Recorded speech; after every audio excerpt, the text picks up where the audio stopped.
Bismillahirrahmanirrahim. Assalamu alaikum. This topic is about defining what is artificial intelligence. But before I go into artificial intelligence, I'm going to talk about intelligence itself. What is intelligence? How we look at it? What people think about it? And then come to some understanding of what intelligence is all about. Having said that, we will then move on to defining what is artificial intelligence. But the very basic thing is that intelligence relates to human beings. Artificial intelligence doesn't relate to those physical items, but a copy of that, a replica of that, the way we think we do things. And of course, we will also look at some formal and some casual perspectives as well. Before moving further, also one important thing. Intelligence or artificial intelligence are basically unregulated terms. And what do we mean by unregulated? There are no centralized bodies, so to speak, or one central body that will let you define or say, this is what we mean by intelligence, or this is what we mean by intelligence. And typically what you say is, in the absence of some standardized definitions, people will say, all right, intelligence is not a specific thing, and you will come to know when you see it, this is what it is. So things being vague and unregulated, once again, something that has not been agreed upon by a centralized body of scientists or relevant people working on it. So this makes it all the more interesting and exciting that what we mean by intelligence. And then, of course, AI in general, of course, AI, by the way, is a scientific term, but some people view it differently. They think it is still an unregulated term. So keep that in mind. And this is why you will keep hearing people in general terms using various words, definitions, which we will discuss some of them, about the definition of how to go about doing it. By the way, intelligence or artificial intelligence, in fact, is a relatively new science. Although work in AI and intelligence has been going on for ages, particularly definition of intelligence itself, that has been going on for centuries. Philosophers, they used to think, how do we think, how do we react, how do we behave, and so forth. But in scientific terms, the scientific community or the computing community, that really started off much later than that. It's like something like mid-1950s or mid-20th centuries.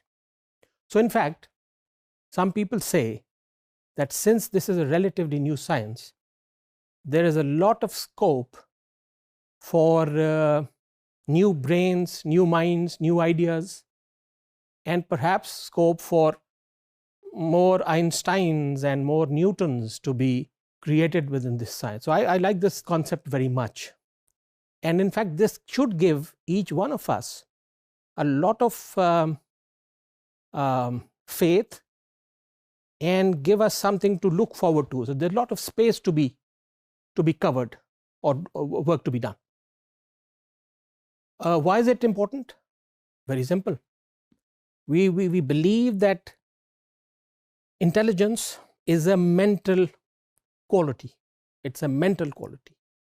And based on, let's say, experience and the ability to solve problems, the ability to reason about things, and so forth. So 2 or 3 basic things that we know about intelligence. Experience. I mean, a very common example, look at a child.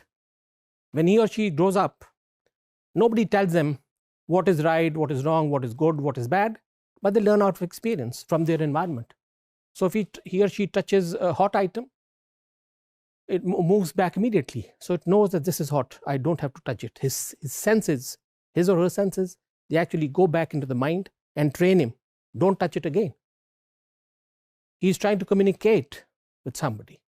And the person communicating with him is actually talks to him politely and lovingly.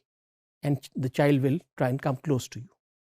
So he's learning. He thinks that somebody who is polite to you, he is looking, through the eyes, and he's getting that message.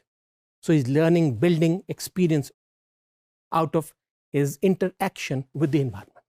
So this is the concept of learning by experience. In general, then also, in everyday life, we come across a lot of choices, issues, and problem-solving situations, which we deal with every day.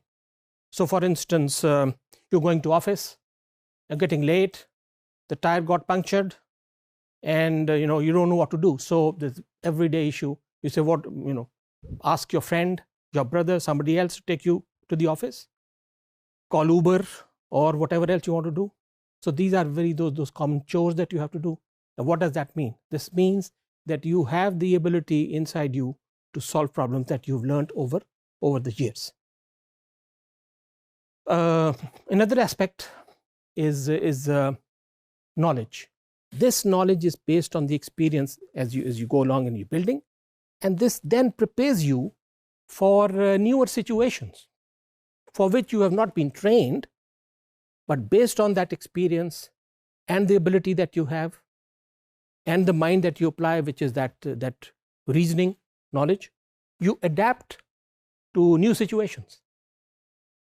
So to cut short, problem solving, to think, plan, and execute, and then of course memorize also. Some of the very common items that we come across every day. You've been going to a university.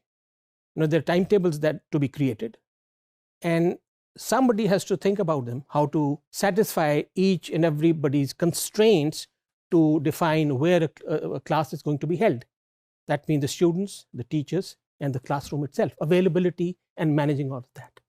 On the face of it, it looks very simple, but no, it requires a lot of thinking. Memorize. We all do it every day, particularly when you're taking up exams and people who are used to rote learning.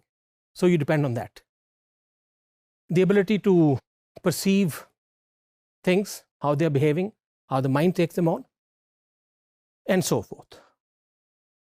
Now let's look at one typical example where we have, by the way, intelligence is not restricted to human beings only. It exists with all living beings, particularly animals as well. And we understand that the human mind is probably the strongest in terms of intelligence compared to all other animals and living beings. If you look at this example that we're talking about, we have a maze, and there's a mouse whose sense of smell is actually driving that mouse to get to something where it wants to be, which is to get to the cheese that is placed somewhere.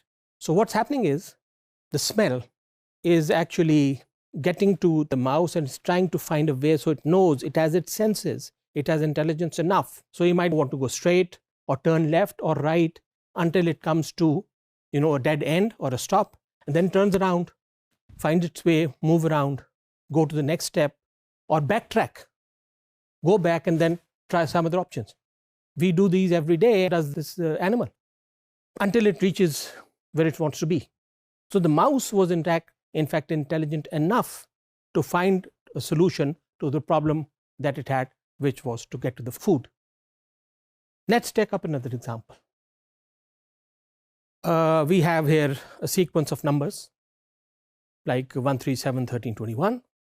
Now, if you were asked to find the next number in the sequence, what would be your answer? And each one of us will actually attempt to do it maybe different ways. For instance, you might want to compare the numbers, see if there's something, a multiplication factor involved. So if you see 1 multiplied by some number gets you 3, which means 1 multiplied by 3 is 3, and then 3 multiplied by 7 gives you 21. So some of us may actually spend some time trying to think that there's some multiplication effect between these two. Others might use a different approach. You could say, all right, let's take these two numbers in sequence, the first two, and see if there is a subtraction or an addition between them going on. So maybe you want to say, all right, 1 plus some number equal to 3, which means add 2 to 1 to get to 3. And then the difference between 3 and 7, you take away 3 from 7, the result is 4. So the second difference, or the first difference between the two numbers is 2. The second difference between 7 and 4 is 3. Let's do it for the next one, 13 and 7. The difference is 6. So as you can see, the difference between two consecutive numbers is growing, and it's adding by a figure of 2. So first difference 2, then 4, and then 6, and then of course 13 and 21, 8. So here is an interesting idea. So your mind says, all right, looks like I have found a solution. That if I keep adding, an even number and add 2 to it, so the next sequence could be that if I add 10 to the last number in the sequence, which is 21, I'm going to get to the last number, which is 31. So to conclude, what we learned are some of the characteristics of intelligence, like problem solving, like thinking, planning, execution, okay, and memorizing, for instance, okay, preparing for an exam. One item maybe we didn't extend so much time is dealing with ambiguity. We do it every day, temperature, hot, cold, food, delicious, not delicious. These are vague terms that we use. And then to understand and perceive, meaning I'm looking at a number sitting here and looks like 6 to me, but if you look at it from the other side, it might appear 9 to you. Somehow we perceive things from our own perspective, from what we call as viewpoints, okay.